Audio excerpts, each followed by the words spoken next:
Welcome to state talk.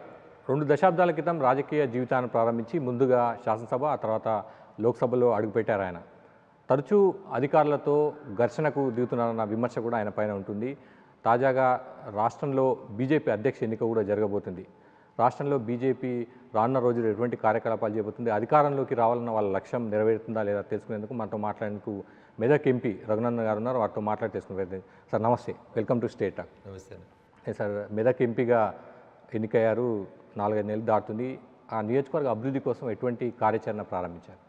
So గతంలో పనిచేసినటువంటి ఎంపీలకు భిన్నంగా మెదక్ పార్లమెంట్కు ఉన్నటువంటి విశిష్టతని, మెదక్ పార్లమెంట్కు ఉన్నటువంటి గుర్తింపుని దృష్టిలో పెట్టుకొని మెదక్ నియోజకవర్గ ప్రజల ఆశలు ఆకాంక్షల్ని నెరవేర్చే రీతి లోపల భారత ప్రభుత్వం సహకారంతో నరేంద్ర మోడీ గారి ఆశీస్సులతో ముందుకు పోయేందుకు ప్రయత్నం చేస్తూ ఉన్నాం.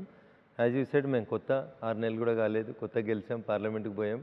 పార్లమెంటరీ సాంప్రదాయ పద్ధతులన్నింటినీ కూడా అవలోకనం చేసుకుంటా ఉన్నాం. ముఖ్యంగా నేషనల్ హైవేస్, రైల్వేస్కి సంబంధించినటువంటి ప్రాజెక్టులు ఏవైతే భారత ప్రభుత్వం ద్వారా మంజూరు చేయించుకోవచ్చో వాటి కోసం సంబంధిత అధికారులని, ఇప్పటికే సంబంధిత మంత్రులను కూడా కలిసి వినతి పత్రాలు ఇవ్వడం జరిగింది. నా పార్లమెంట్ పరిధిలో ఉన్నటువంటి BHLకి ఆర్డర్స్ పెంచే విషయంలో కానీ, ఆర్డినెన్స్ ఫ్యాక్టరీకి కంపెనీకి ఆర్డర్స్ లేవు, ఇబ్బంది అవుతుంది అన్నటువంటి అంశాల్లో కానీ, లేదా BDL లాంటి ప్రఖ్యాత ప్రభుత్వ రంగ సంస్థలు ఏవైతున్నాయో వేటిని కూడా నష్టాల్లోకి పోకుండా, ఇబ్బందులకు గురి కాకుండా వాటి ప్రొడక్టివిటీని పెంచే రీతి లోపల, వాటి భవిష్యత్తుని మనగడ కొనసాగే రీతి లోపల చూస్తూ పూర్తిగా గ్రామీణ వాతావరణం ఉన్నటువంటి దుబ్బాక, నర్సాపూర్, మెదక్ ఒకటైతే పటాన్ చెరువు, సంగారెడ్డి లాంటి పార్ట్ ఆఫ్ నర్సాపూర్ ఇంకొక రకమైనటువంటి ఇండస్ట్రియలైజేషన్ తోటి సఫర్ అవుతూ ఉన్నాయి. రోజు రోజు కొత్త కాలనీలు పెరుగుతూ ఉన్నాయి. తెల్లాపూర్, అమీన్పూర్, బొల్లారం లాంటి ప్రాంతాల లోపల అక్కడ ఇండ్ల సైట్లు కానీ, ఇండ్ల నిర్మాణం కానీ, ఉండడానికి ఇల్లు కోసం కానీ ఆల్మోస్ట్ పటాన్ చెరువు లాంటి ప్రాంతాలన్నీ మినీ ఇండియా అని చెప్పుకోవచ్చు. ఇట్లాంటి దగ్గర ఉండేటువంటి సమస్యలు డిఫరెంట్గా ఉంటాయి. ఒక్కొక్క అసెంబ్లీ నియోజకవర్గంలో ఉన్నటువంటి సమస్యల్ని దృష్టిలో పెట్టుకొని ముందుకు పోతాం. మొన్ననే కేంద్ర విద్యాశాఖ సహాయ మంత్రిని చారు మజుందార్ గారిని తీసుకొని వచ్చి IITకి వెళ్ళడం జరిగింది. మేము IIT లోపల ఉండేటువంటి విద్యార్థులు, IIT క్యాంపస్లో ఉన్నటువంటి సమస్యలు, ఇట్లా ఒక్కొక్క అంశాన్ని ప్రత్యేకంగా తీసుకొని ముందుకు పోయేందుకు ప్రయత్నం చేస్తూ ఉన్నాం. రాష్ట్ర ప్రభుత్వం, కేంద్ర ప్రభుత్వాల సహకారంతో తలపెట్టినటువంటి మెట్రోని మియాపూర్ నుంచి పటాన్ చెరువు వరకు దాకా నడిపిస్తూ ఉన్నాం. ఇట్లా రకరకాలైనటువంటి అంశాల లోపల అవకాశం దొరికిన ప్రతి సందర్భంలో నియోజకవర్గ అభివృద్ధి లక్ష్యంగా పనిచేస్తూ ఉన్నాను. డెఫినెట్గా 5 సంవత్సరాలు నాకు ఇచ్చినటువంటి గడువు లోపల మెదక్ నియోజకవర్గ అభివృద్ధి కోసం అహర్నిశలు కృషి చేస్తానైతే ఒక మాట చెప్పగలను. లోక్సభ ఎంపీగా అంటే ప్రస్తుతం పార్లమెంట్ సమావేశాలు కొనసాగుతుంది. విపక్షాలు, కాంగ్రెస్ నేతృత్వంలో విపక్షాలు అదానికి సంబంధించి సెక్యూ ఒప్పందం సంబంధించి అమెరికాలో ఏదైతే ఇండక్ట్మెంట్ నమోదైందో దానికి సంబంధించి JPC విచారణ చేపట్టాలని పట్టుబడుతుంది. సమావేశాలు కూడా సజావుగా జరిగిన పరిస్థితి. బీజేపీ ఈ అంశానికి సంబంధించి ఎటువంటి స్టాండ్ ఉంది? ఎంపీగా మీరేమంటారు? ఇప్పుడు సింపుల్, అందులో చాలా సింపుల్గా, నేరం ఈ దేశంలో ఆరోపించబడలేదు. నేరస్తునికి సంబంధించి ఇక్కడ ఏం కంప్లైంట్లు లేవు. గతంలో ఇట్లే కొన్ని వివిధ దేశాల నుంచి వచ్చేటువంటి ఫారిన్ పేపర్స్లో కొన్నిట్లలో అదాని గురించి కొన్ని వార్తలు రాసినారు, దాని మీద ఎంక్వైరీ అన్నారు, గొడవ చేసినారు, వాళ్ళే సుప్రీంకోర్టుకి వెళ్ళినారు. ఈ దేశ సర్వోన్నత న్యాయస్థానం సుప్రీంకోర్టు ఏం చెప్పిందో మీరు అందరు చూసినారు. హిండన్బర్గ్ పేపరా, జార్జ్ సోరెన్ రాసిందా, ఇంకెవరు రాసిందా, వ్యక్తుల పేర్లు అనవసరం. దేశ సర్వోన్నత న్యాయస్థానం దాని మీద విచారణ అవసరం లేదని చెప్పి కొట్టేసింది. ఇప్పుడు మళ్ళీ కొత్తగా అమెరికాలో ఉన్న ఒక కోర్టులో ఒక పబ్లిక్ ప్రాసిక్యూటర్ ఆరోపించినాడు. దాని మీద FIR అక్కడ నమోదు కాలేదు. ఆర్గ్యుమెంట్ స్టార్ట్ అయినాయి ఒక కేసులో. ఆ ఆర్గ్యుమెంట్లో అతను ఒక ఆరోపణ చేసినాడు అక్కడ ఉన్న పబ్లిక్ ప్రాసిక్యూటరు. ఒకవేళ ఆ పబ్లిక్ ప్రాసిక్యూటర్ ఆరోపించినట్టు నేరం జరిగిందని ఒప్పుకుంటే కూడా నేరం ఇక్కడ జరగలేదు కదా, నేరం జరిగింది అమెరికాలో కదా. విచారణ ఎక్కడ చేస్తారు? అక్కడే చేయాలి కదా. ఉదాహరణకి ఇక్కడ టెలిఫోన్ ట్యాపింగ్ సంబంధించి ఇబ్బంది అయింది. దానికి సంబంధించినటువంటి ఒక అధికారి పోయి అమెరికాలో ఉంటున్నారు. అధికారిని ఇక్కడికి తీసుకురావడానికి సాధ్యం అవుతుందా? అమెరికాలో ట్రయల్ చేయగలుగుతారా? చేయలేరు కదా. నేరం ఏ దేశంలో జరిగిందో ఆ దేశంలోనే ఇన్వెస్టిగేషన్ చేయాలి. ఇప్పుడు ఆదానికి సంబంధించి ఈ దేశంలో ఎక్కడైనా ఎవరైనా కంప్లైంట్ ఉండి కేసులు రిజిస్టర్ అంటే తప్పకుండా ఇన్వెస్టిగేషన్ చేపిస్తుంది భారత ప్రభుత్వం. ఏమి లేకుండా ఎక్కడో విదేశాల్లో, అమెరికాలో ఏదో జరిగిందని, అమెరికాలో జరిగిన దాన్ని తీసుకొని వచ్చి ఇక్కడ దాని మీద మీరు ఇన్వెస్టిగేషన్ చేయాలని అడగడం పార్లమెంటు సాంప్రదాయం ప్రకారం సరైనది కాదు. 2, పార్లమెంట్లో ఏం చర్చించాలో లేక ఏదో ఒకటి గొడవ చేసి రోజు పార్లమెంట్ని అడ్జెంట్ చేస్తున్నటువంటి ఒక దుర్మార్గమైనటువంటి ఆలోచన తప్ప అందులో ఎక్కడ కూడా న్యాయం లేదనేది నా భావన. తెలంగాణలో కాంగ్రెస్ ఏడాది పాలన పూర్తి కావడానికి వస్తుంది. ఈ ఏడాది కాలం పాలన మీరు ఎట్లా విశ్లేషిస్తారు? 10 సంవత్సరాల్లో చంద్రశేఖరరావు గారు ఎన్ని వైఫల్యాలనైతే ప్రజలకి అంటగట్టినారో, అందించినారో, లేదా 10 సంవత్సరాల లోపల చంద్రశేఖరరావు లేదా BRS పార్టీ ఎన్ని ఇబ్బందుల్ని ప్రజలకు గురి చేసిందో అన్ని ఇబ్బందుల్ని వీళ్ళు ఏడాది కాలం లోపల కాంగ్రెస్ పార్టీ ప్రజల మీద రుద్దుతూ ఉందనేది నా అభిప్రాయం. దానికి భిన్నంగా ఏం లేదు. 10 ఏళ్లలో వాళ్ళు ఎంత బదనాం అయినారో వీళ్ళు 12 నెలల్లోనే కాంగ్రెస్ పార్టీ అంత బదనామైందని చాలా స్పష్టంగా కనబడతా ఉంది. అంటే ప్రధానంగా హామీల అమలుకు సంబంధించి ఎట్లా చూస్తున్నారు? రుణమాఫీ చేశామంటున్నారు, ఉచిత బస్సు ప్రయాణం అంటున్నారు, విద్యుత్ సంబంధించి కూడా చేస్తున్నామంటున్నారు. ఈ హామీల అమలుకు సంబంధించి మీ స్టాండ్ ఏంటి? రాష్ట్ర పార్టీ ఎట్లా చూస్తుంది? సో ఆచరణలో సాధ్యం కానటువంటివి కేవలం ఎన్నికల్లో అధికారంలోకి రావడం కోసం ఇచ్చినటువంటి హామీలు తప్ప, వాళ్ళు చెప్పిన హామీలో మేము 2 లక్షల రైతు రుణమాఫీ చేసినాము అంటారు. అసలు రైతుల సంఖ్య ఎంత? ఎంతమందికి 2 లక్షల పైసలకు లోన్లు ఉన్నాయి? దీని మీద ఒక్కొక్క మంత్రి ఒక్కొక్కటి మాట్లాడతాడు. ముఖ్యమంత్రి గారు ఒకటి మాట్లాడతారు, ఆర్థిక మంత్రి ఇంకొకటి మాట్లాడతాడు, వ్యవసాయ శాఖ మంత్రి ఇంకొకటి మాట్లాడతాడు, రెవెన్యూ మంత్రి ఇంకొకటి మాట్లాడతాడు. బేసికల్గా కాంగ్రెస్ పరిపాలన 12 నెలలు మనం గమనిస్తే మీకు ఏమర్థమవుతుందో నాకు తెలియదు, కానీ నాకు అర్థమైంది ఏంటంటే అన్న, సంసారం గతి లేకపోతే చేయొచ్చు కానీ శృతి లేకపోతే చేయరాదు. కాంగ్రెస్ రాష్ట్ర ముఖ్యమంత్రి రేవంత్ రెడ్డి నాయకత్వంలో ఉన్న ఈ కాంగ్రెస్ పార్టీలో శృతి లేదు. ఒక్కొక్కరు ఒక్కొక్క దిక్కుపోతా ఉన్నారు, ఒక్కొక్క మంత్రి ఒక్కొక్కటి మాట్లాడతాడు. దానికి వాళ్ళ అంతర్గత ప్రజాస్వామ్యం చెప్తుంటారు, మీరు కూడా వింటుంటారు కదా రెగ్యులర్గా. మేము అందరం మాట్లాడుతుంటాము, ఇతర పార్టీలో ఉండదు, మా పార్టీలో విత్ ద పార్టీగా మీరు ఏమైనా మాట్లాడుకోండి. బట్ మీరు అడ్మినిస్ట్రేటర్గా, మంత్రులుగా the decision of A cabinet is a collective decision అని చెప్పినప్పుడు, బయటికి వచ్చి మాట్లాడుతున్నప్పుడు ఒక మంత్రికి ఇంకొక మంత్రికి మధ్యన సంబంధం లేని మాటలు వస్తూ ఉంటే ఏమనుకుంటారు జనం? పిచ్చోళ్ళు అనుకుంటున్నారు మిమ్మల్ని. This is the fact I'm saying. నేనేదో కోపం కొద్ది చెప్తాను, వాస్తవాన్ని చెప్తా ఉన్నాను. వాళ్ళకి అద్దం ముంగట పెట్టి చూపిస్తే నువ్వు అందంగా లేవంటే నీకు నచ్చదు, ఎట్లా అందంగా ఉన్నావంటేనే నచ్చుతుంది. అట్లా ఉంది ఇలా కాంగ్రెస్ పాలన, కాంగ్రెస్ మంత్రుల పరిస్థితి. అంటే పూర్తిగా ఫెయిల్ అయిపోయిందంటారా? అసలు అట్లీస్ట్ మినిమం కూడా చేయలేదంటారా? మినిమం 10 సంవత్సరాల్లో బీఆర్ఎస్ ఎంత బదనామైందో 12 నెలల్లో కాంగ్రెస్ ఎంత బదనామైంది. మీరు చేసింది కనబడతలేదు, చేయంది ఎక్కువ కనబడతా ఉంది, బదనాం ఎక్కువ అవుతా ఉన్నారు. దీనికి అంతటి కారణం మీ శృతి లేనటువంటి వ్యవస్థ తప్ప ఇంకొకటి కాదు. బదనాం అంటున్నారు. గతంలో ప్రధానమంత్రి మోడీ ఎన్నికల ప్రచారానికి వచ్చినప్పుడు తెలంగాణ అనేది కాంగ్రెస్ కుటుంబానికి, రాజ కుటుంబానికి ఏటీఎంగా మారిందన్న విమర్శ చేశారు. కేంద్రంలో మీరు అధికారంలో ఉన్నారు, వీటిపైన ఎందుకు విచారణ జరిపించవచ్చు కదా? స్పష్టమైన ఆధారాలు ఉంటే సిబిఐ ఉంది, ఈడీ ఉంది, లేకపోతే ఏదో. మీడియా మిత్రులందరికీ, మా మీద ఆరోపణలు చేస్తున్నటువంటి పెద్దలందరికీ నేను సవినయంగా చేసేటువంటి అప్పీల్ ఒకటే, మీ దగ్గర ఆధారాలు ఉన్నాయి, కంప్లైంట్ ఇవ్వండి. మీరు అన్నారు కదా, స్వయంగా ప్రధానమంత్రి నరేంద్ర మోడీ అన్నారు, లా అండ్ ఆర్డర్కి సంబంధించి ఏదైనా ఇన్వెస్టిగేషన్ జరగాలంటే అది ఆ సంబంధించినటువంటి రాష్ట్రం ఎఫ్ఐఆర్ ముందు రిజిస్టర్ చేయాలి. వాళ్ళు రిజిస్టర్ చేసినాక ఈడీ వస్తుందా, ఐటీ వస్తుందా, ఇంకెవరు వస్తారా, ఎట్లా యాక్షన్ తీసుకుంటారు, ఎట్లా ఇన్వెస్టిగేషన్ చేస్తారు అనేది భారత ప్రభుత్వం చేస్తుంది.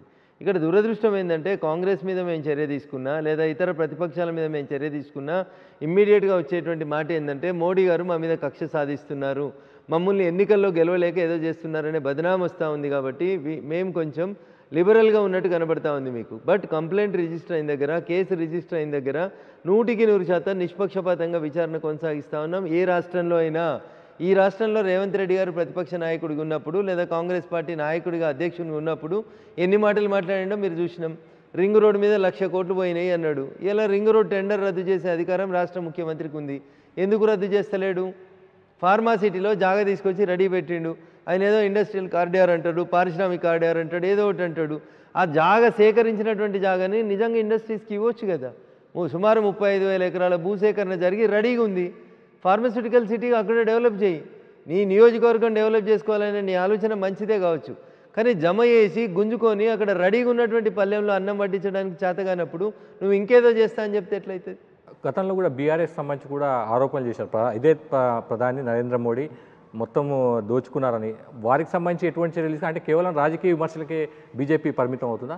సో భారత ప్రభుత్వం నరేంద్ర మోడీ గారి నాయకత్వంలో స్పష్టమైనటువంటి ఆధారాలు, కంప్లైంట్లు ఉన్న ప్రతి చోట ఇన్వెస్టిగేషన్ కొనసాగిస్తుంది. కాళేశ్వరం మీద ఒక కమిషన్ని రాష్ట్ర ప్రభుత్వం వేసింది. కమిషన్ నివేదిక వచ్చిన తర్వాత ఖచ్చితంగా భారత ప్రభుత్వం తరఫు నుంచి కూడా చర్యలు ఉంటాయి. దోషులు ఎవరైనా, ఏ పార్టీ వాళ్ళైనా భారత ప్రభుత్వం 100% చర్యలు తీసుకుంటుంది. బీజేపీ కేంద్రంలో అధికారం నుండి కూడా కేవలం రాజకీయ విమర్శలకే పరిమితం అవుతుంది, ఎటువంటి చట్టపరమైన చర్యలు తీసుకోదు. ఏ చట్టం కింద, ఏ సెక్షన్ కింద ఏముందని, ఏ కేసు పెట్టాలి, ఎవరు కంప్లైంట్ పెట్టాలనేది మీరు ఒకసారి మళ్ళీ చెప్పండి.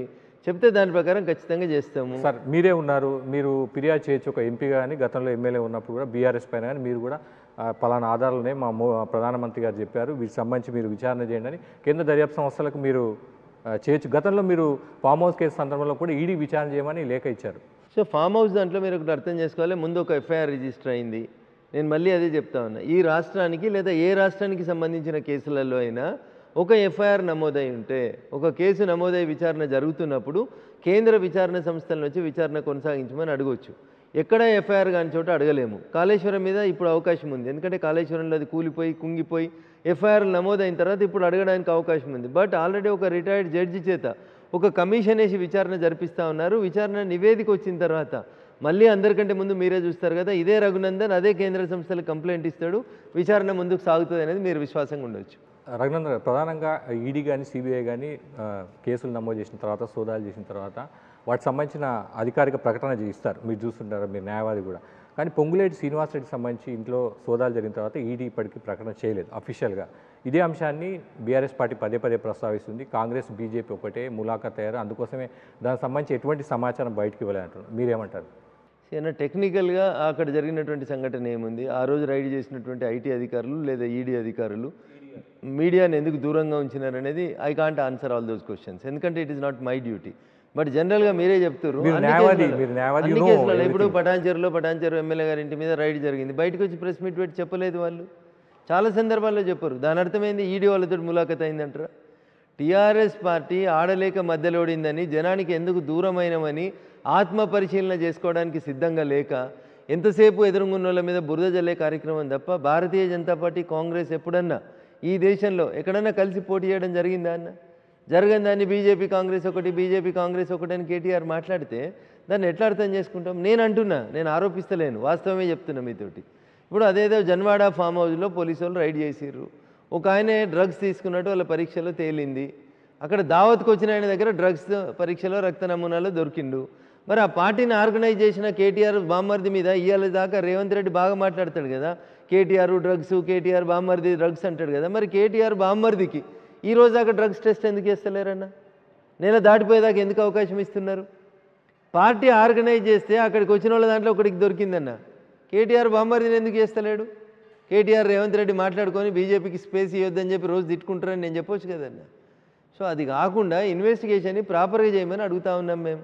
మీరు చెప్పుండ్రి పాకాల రాజు పాకాల అనేది చెప్తారు కదా, ఆయన ఇచ్చిన దావతిలో ఒక ఆయనకైతే డ్రగ్స్ దొరికినాయి కదా విజయ్ అనే అతనికి. మరి రాజు పాకాల కూడా మీరు పార్టీ అంటున్నారు, ఇంటి కార్యక్రమం అని వాళ్ళు అంటున్నారు. అవును, ఏదైనా కానీ ఆ ఇంటి కార్యక్రమంలోనే ఒక డ్రగ్స్ తీసుకున్నట్టు దొరికింది కదా. మరి రాజు పాకాలకు ఎందుకు చేస్తలేరు? ఏలాంటి దాకా డ్రగ్ టెస్ట్ ఎందుకు చేస్తలేరు? అంటే మీరు ఇద్దరు కొల్లియుడు అయినట్టే కదా. కేటీఆర్ రేవంత్ రెడ్డి ఇద్దరు కలుసుకునే చేసుకుంటున్నారని అర్థం కదా. వాళ్ళు మిమ్మల్ని అంటారు, మీరు వాళ్ళు అంటారు, అంటే జనాన్ని కన్ఫ్యూజ్ చేసే ప్రయత్నమా? నేను అడిగిన దాంట్లో ఏం తప్పు ఉంది చెప్పు.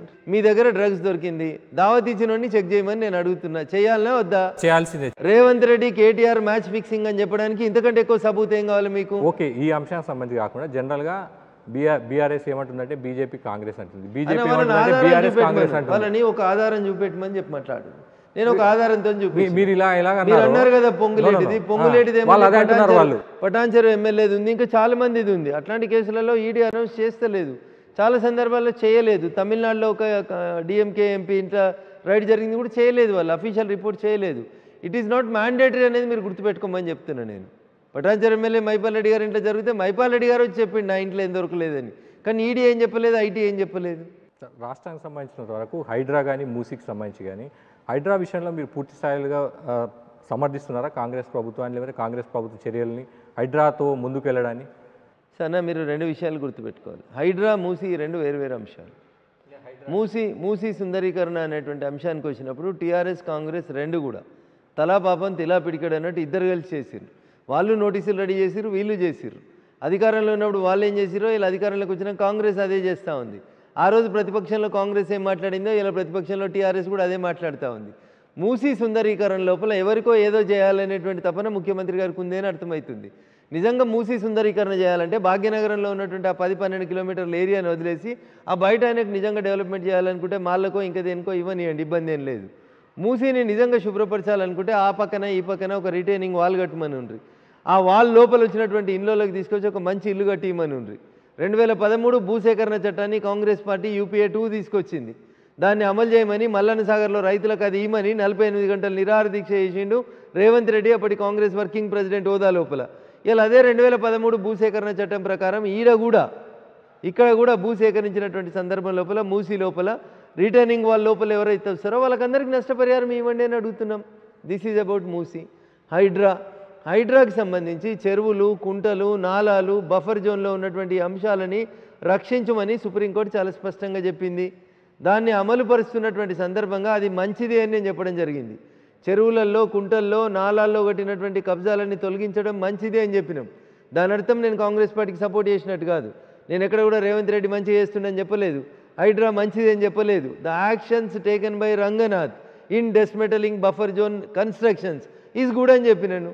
మంచి చేసినప్పుడు మంచి అని చెప్తే దాన్ని ఏదో కాంగ్రెస్కి బీజేపీకి సంబంధం ఉందని కేటీఆర్ అనేటోడు రోజు రేవంత్ రెడ్డికి అనుకూలంగా 4 ఎంపీలు మాట్లాడుతున్నారని నేను స్ట్రేట్గా అడుగుతున్నా కదా. నీ బామ్మర్దికి డ్రగ్స్ టెస్ట్ మీద బ్లడ్ శాంపుల్స్ తీసుకోలేదు అంటేనే కేటీఆర్, నువ్వు రేవంత్ రెడ్డి ఇద్దరు మాట్లాడుకున్నారు, మీరు ఇద్దరు ఒకటే అని చెప్తున్నాను. హైడ్రాకి సంబంధించి మీరు అక్రమంగా కట్టిన నిర్మాణాలు కూల్చివేయడం కరెక్ట్ అంటున్నారు. ఎట్ ద సేమ్ టైం చెరువులు, కుంటలు, బఫర్ జోన్లు, నాలాలలో కట్టినటువంటి పర్మిషన్స్ అంటూ ఉండవు. ఒకవేళ ఎవరైనా తప్పుడు పర్మిషన్స్ ఇస్తే పర్మిషన్స్ కూడా within the purview of Supreme Court judgement ఏం చెప్పిందో అంతవరకు తొలగించవచ్చు అనేది 24/7 తొలగించవచ్చు అనేది భారత సర్వోన్నత న్యాయస్థానమే చెప్పింది. కానీ అదే సమయంలో అనుమతులు తీసుకొని కట్టిన వాళ్ళ అధికారులు ఎవరైతే ఉన్నారో వాళ్ళ మీద చర్యల విషయంలో మీరు గట్టిగా ఎందుకు మాట్లాడరు? సో నేను ఒక ప్రతిపక్ష ఎంపీగా నేను మాట్లాడినటువంటి ప్రతి మాటలో మీరు భూతద్దం పెట్టి చూస్తూ ఉన్నారు తప్ప, నేను రఘునందన్ రావు ఎమ్మెల్యేగా ఉన్నా, ఎంపీగా ఉన్నా, దొంగలకు ఎక్కడైనా సర్ది కట్టిండా?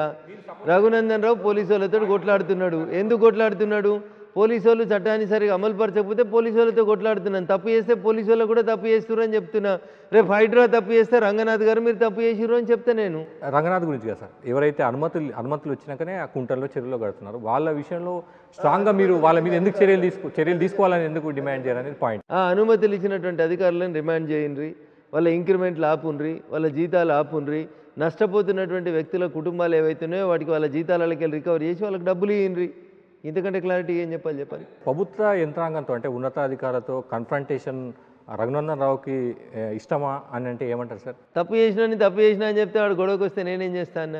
మా కార్యకర్తలు బహుశా మీరు అడుగుతుంది ఆ కుకునూరుపల్లి పోలీస్ స్టేషన్ దృష్టిలో పెట్టుకొని అడుగుతున్నారు, లేదా ఇంకేదో అడిగినా కానీ నేను చెప్పదలుచుకున్నాను మీకు. అదే కుకునూరుపల్లి పోలీస్ స్టేషన్కి సంబంధించిన కేసులో ఉదయం 10:30కి అక్కడొకరిని రోడ్డు మీద ఉన్న కార్యకర్తల్ని పట్టుకొని వచ్చిర్రు. మీకు తెలుసో తెలియదో చట్టం గురించి నేను చట్టం ఎక్స్ప్లెయిన్ చేసిన. అసైన్మెంట్ భూమి అది. ఆ ఊర్లో 3 కుటుంబాలు ఉంటే 3 చర్చీలు ఉన్నాయి. అక్కడ 4వ చర్చి అవసరం లేదు, ఊరోళ్ళు కడతలేరు, ఎవరో హైదరాబాద్ ఆయన వచ్చి డబ్బులు ఎక్కువ ఉన్నాయని చర్చి కడతా ఉన్నాడు, ఇది కరెక్ట్ కాదు సార్ అని ఉదయం 10:30 నుంచి సాయంత్రం 6 దాకా 7 దాకా ఏసీపీ గజ్వల్ గారితో నేను 10 సార్లు చట్టాన్ని వారికి ఎక్స్ప్లెయిన్ చేసినాను. మంచి సార్, చూస్తాం సార్, చేస్తాం సార్ అన్నారు. ఆల్ ఆఫ్ సడన్గా రాత్రి 10 గంటలకు రిమాండ్ చేయాల్సిన అవసరం ఏమొచ్చిందన్న? నేను మళ్ళీ అడుగుతున్నాను మిమ్మల్ని. ఈరోజు ఉదయం 10:30 కష్టాలకు తీసుకున్నాను.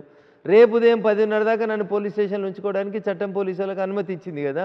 రాత్రి 10:30కి తీసుకుపోయి ప్రొడ్యూస్ చేస్తుంటే చట్టం తెలిసిన ఒక వ్యక్తిగా నేను అభ్యంతరం చెప్పాలనా వద్దా?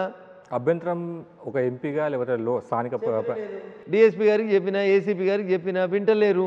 వినప్పుడు పోవాలనా వద్దా? కార్యకర్తను కాపాడడానికి వెళ్ళడంలో తప్పు లేదని కార్యకర్తలను పెద్ద సంఖ్యలో తీసుకొని అన్న మీరు ఒకటి గుర్తుపెట్టుకోరు, నేను జన సమీకరణ చేయలేదు. అరెస్ట్ అయిన 10 మంది కార్యకర్తలతో పాటు వాళ్ళ చుట్టాలో, బంధువులో 50 మందో 100 మందో జమ ఉంటారు కదా. ఏం జరిగింది, మా వాడిని ఎందుకు అరెస్ట్ చేస్తున్నావు అని తెలుసుకోవాలనుకునే వాళ్ళు ఉంటారు కదన్న. వాళ్ళతో కలిసిపోయి అడిగిన, వాళ్ళ ముందే అడిగిన. ఇలా చేయడం ద్వారా మీ కార్యకర్తల జోలికి ఎవరు రాకుండా పోలీసులు అన్న తప్పు చేస్తే, మా కార్యకర్త ఎవరైనా తప్పు చేస్తే నాకు చెప్పుండ్రి, నేనే ఆ కార్యకర్తను తీసుకొని పోలీస్ స్టేషన్కి వచ్చి అప్పచెప్తాను.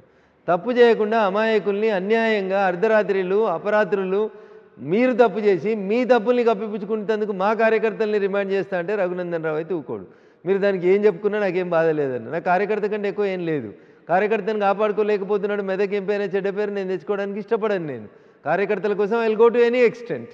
ఎన్నికల్లో గెలిచిన తర్వాత మీరు మీ రాజకీయ ప్రత్యర్థులకి ధన్యవాదాలు చెప్తారు.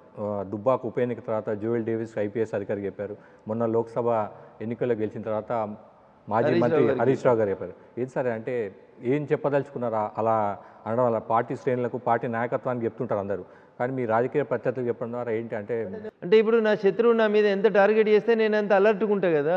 నన్ను ఆ యుద్ధ సమరం లోపల, ఎన్నికల సమరం లోపల నన్ను ఆల్వేస్ అనుక్షరం నన్ను చైతన్యపరిచేది ఎవరన్నా? ప్రతిపక్ష పార్టీల అడుగుల ఎత్తులకే నా ఎత్తులు మారుతుండాలి కదా. నన్ను అంత అలర్ట్గా ఉంచినందుకు అప్పుడు జోయల్ డేవిస్ గారికి, ఇప్పుడు 100 కోట్లు ఖర్చు పెట్టి నా మీద వ్యక్తిగత పంచాయతీ తీసుకునేందుకు పనిచేసినటువంటి గౌరవ మాజీ మంత్రి గారికి, అట్లా వాళ్ళని తలుచుకుంటే తప్పేముందన్న? అది గొప్పగా అర్థం చేసుకోవాలి వాళ్ళు. నేను శత్రువుని కూడా ప్రేమిస్తున్నానని అర్థం చేసుకోవాలి మీరు. ప్రతిపక్ష వాళ్ళని, పోలీసు వాళ్ళని కూడా నేను గౌరవిస్తున్నాను. అది మీరు ఎందుకు అర్థం చేసుకోరు?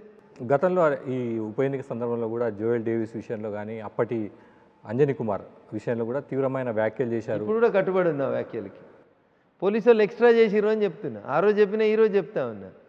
పోలీసు వాళ్ళు అన్ని తప్పులే చేస్తూ ఉన్నారు. అందుకనే మీకు అనిపిస్తుంది పోలీసు వాళ్ళతో ఎప్పటి గొడవ పడుతున్నా అని అనిపిస్తుంది. తప్పుని తప్పని నేను చెప్పకపోతే ఎవరు తర్వాత ఏం చెప్తారు? చేస్తారు అంటే తప్పు జరిగింది అంటున్నారు, తప్పు జరిగిన వాళ్ళను చట్ట ప్రకారం శిక్షించేందుకు మీరు చేసిన ప్రయత్నం ఏంటి? అధికారికి కంప్లైంట్ ఇస్తాం, రాతపూర్వకంగా మా దగ్గర ఉన్న సాక్ష్యాలు ఆధారాలు ఇస్తాం. I'm not the investigating agency, only I can complain against you. ఇప్పుడు మీరు తప్పు చేసిరు అనుకోన్నా, మీరు తప్పుగా బిహేవ్ చేసిరు అనుకోండి, నేను లోకల్ పోలీస్ స్టేషన్లో కంప్లైంట్ ఇవ్వగలుగుతాను. లోకల్ సీఏ గారు చర్య తీసుకోకపోతే డీసీపీకి చెప్తాం, డీసీపీ తీసుకోకపోతే కమిషనర్కి చెప్తాం, కమిషనర్ తీసుకోకపోతే డీజీ గారికి చెప్తాం. ఇంతకంటే ఎక్కువ నాకు తాడు తీసుకుపోయి నేను ఉరి చేసే శక్తి నాకు లేదు కదా, నా భారత రాజ్యాంగం నాకు ఇవ్వలేదు కదా. మీరు చేసిన తప్పుల పట్ల మీ పై అధికారులకు కంప్లైంట్ పెడతా ఉన్నాం. ఏం యాక్షన్ జరిగింది మీ కంప్లైంట్ వల్ల అంటే వాళ్ళు యాక్షన్ తీసుకోకపోతే నేనేం చేస్తాను?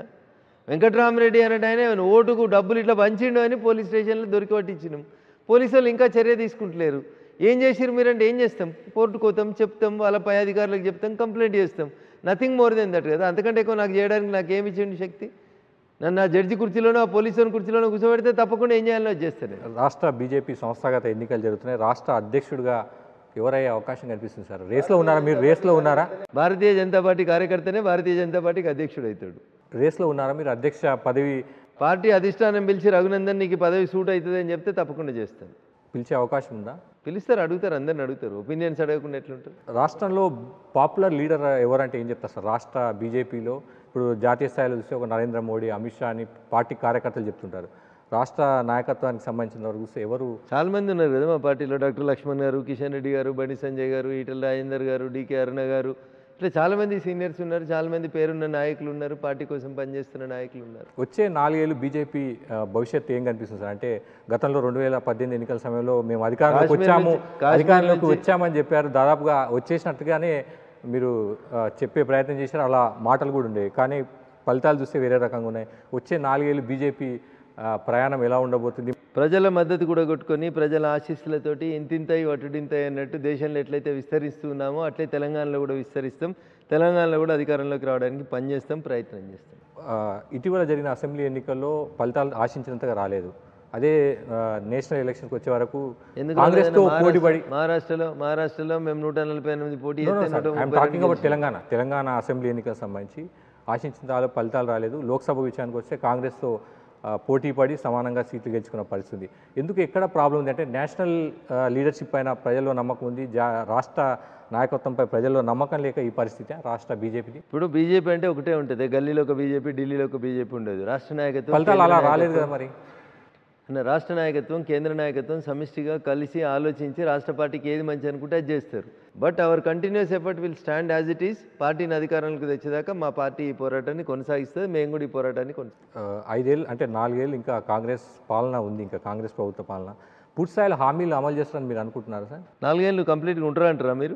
ముందుగా అజ్జపూరి ఈ కొట్లాడ చూస్తేనైతే అట్లా ఉంటారని అనిపిస్తలేదు. ఎందుకు బాగా ఈ స్థితిలేని సంసారాన్ని చూస్తేనైతే అట్లా కొనసాగుతుందని నేను అనుకుంటలేను. బట్ ఐ హోప్ ప్రజాస్వామ్యాన్ని గౌరవించేటువంటి వ్యక్తిగా 5 సంవత్సరాల కోసం వాళ్ళకి ప్రజలు ఓట్లు వేసారు కాబట్టి 5 సంవత్సరాలు బాగా పరిపాలించాలి, ప్రజల మన్ననలు పొందాలని కోరుకుంటున్నాను. రాష్ట్రంలో అవినీతి జరుగుతుందని పదే బీఆర్ఎస్ ఆరోపణ చేస్తుంది కాంగ్రెస్ ప్రభుత్వం పైన.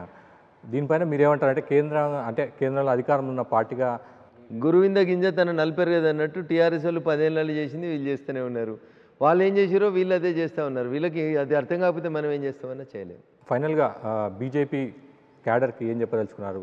పార్టీ నాయకత్వం సమిష్టిగా ఉందన్న మెసేజ్ పంపడానికి మీరు ఏం చేస్తారు? సో పార్టీ నాయకత్వం 100% సమిష్టిగా ఉంది. కార్యకర్తలు ఎవరు డిసప్పాయింట్ కావాల్సినటువంటి అవసరం లేదు. భారతీయ జనతా పార్టీ 2 సీట్లు వచ్చిన రోజు కుంగిపోవడం, 100 సీట్లు వచ్చిన రోజు ఆనందపడడం అట్లాంటి ఏముండదన్నా. మాకు అధికారం రావాలని మేము కోరుకునేది ప్రజలకు సేవ చేయడం కోసం కోరుకుంటాం. మా పార్టీ పుట్టిందే Antyodaya, poorest of the poor should be served first అనే నినాదంతో పుట్టినటువంటి పార్టీ. అధికారంలో ఉన్నా, ప్రతిపక్షంలో ఉన్నా, ఇద్దరున్నా, 360 ఉన్నా, 380 ఉన్నా, మా లక్ష్యం పేద ప్రజలకు సేవ చేయడం, అంత్యోదయ తప్ప ఇంకొకటి కాదు. ఆ లక్ష్యాన్ని నెరవేర్చేందుకు కాశ్మీర్ నుంచి కన్యాకుమారి దాకా ప్రతి బూత్లో మేము గెలిచేందుకు 100% పనిచేస్తాం. Thank you. ఇది రఘునందన్తో స్టేట్ టాక్. మళ్ళీ వచ్చే వారం మరో గెస్ట్తో స్టేట్ టాక్లో వెళ్తాం. Thank you.